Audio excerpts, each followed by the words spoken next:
Ikalawang kabanata ng unang San Pedro.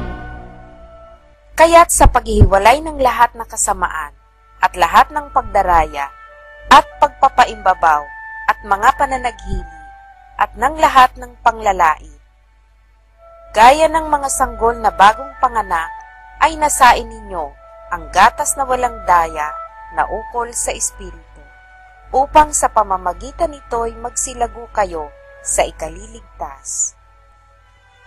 Kung inyong napagkilala na ang Panginoon ay mapagbiyaya, na kayo'y magsilapit sa Kanya na isang batong buhay na sa katotohanan ay itinakwil ng mga tao, datapwat sa Diyos ay hirang mahalaga. Kayo rin naman na gaya ng mga batong buhay ay natatayong bahay na ukol sa Espiritu, upang maging pagkasaserdoteng banal, upang maghandog ng mga hain na ukol sa Espiritu na nangakalulugod sa Diyos sa pamamagitan ni Hesukristo. Sapagkat ito ang nilalaman ng kasulatan, narito, aking inilalagay sa Sion ang isang batong panulok na Pangulo, hirang mahalaga, at ang laga at sumasampalataya sa Kanya ay hindi mapapahiya.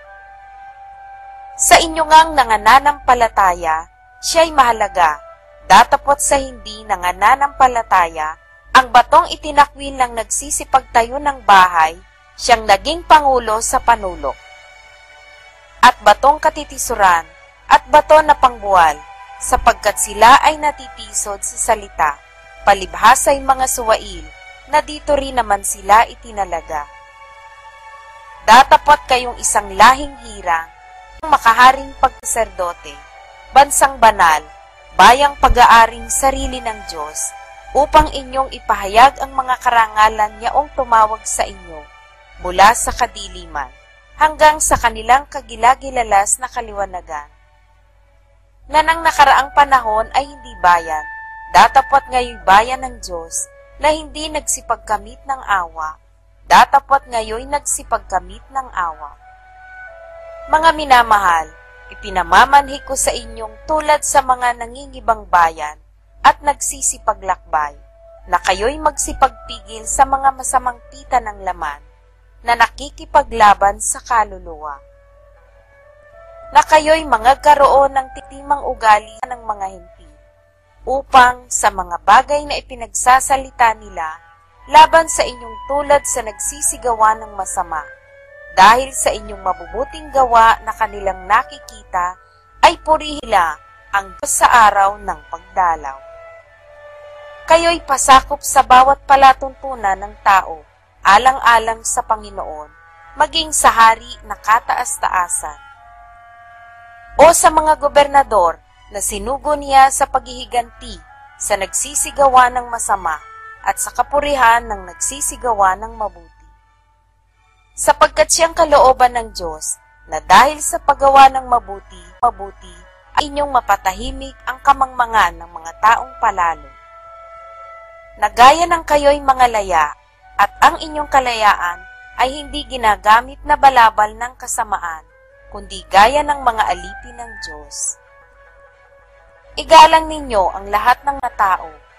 Ibigin ninyo ang pagkakapatiran, mga takot kayo sa Diyos, igalang ninyo ang hari.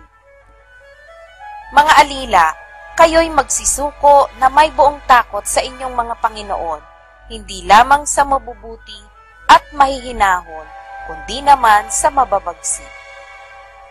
Sapagkat ito'y kalugod-lugod, kung dahil sa budhing ukol sa Diyos ay magtiis ang sino man ng mga kalumbayan na magbata ng di matuwid. Sapagkat anong kapurihan nga, kung kayo'y nangagkakasala at kayo'y tinatampal, ay inyong tanggapin na may pagtitiis. Ngunit kung kayo'y gumagawa ng mabuti at kayo'y nagbabata, ay inyong tanggapin na may pagtitiis. Ito'y kalugod-lugod sa Diyos.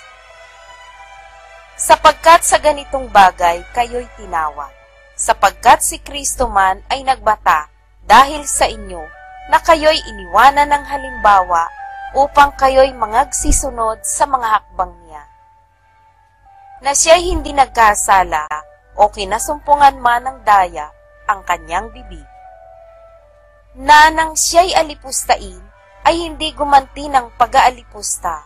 Nang siya'y magbata, ay hindi nagbala, kundi ipinagkatiwala ang kanyang sarili doon sa humahatol ng matuwid. Na siya rin ang nagdala ng kasalanan sa kanyang katawan sa ibabaw ng kahoy, upang pagkamatay natin sa mga kasalanan, ay mga buhay tayo sa katwiran, na dahil sa kanyang mga sugat ay nangagsigaling kayo.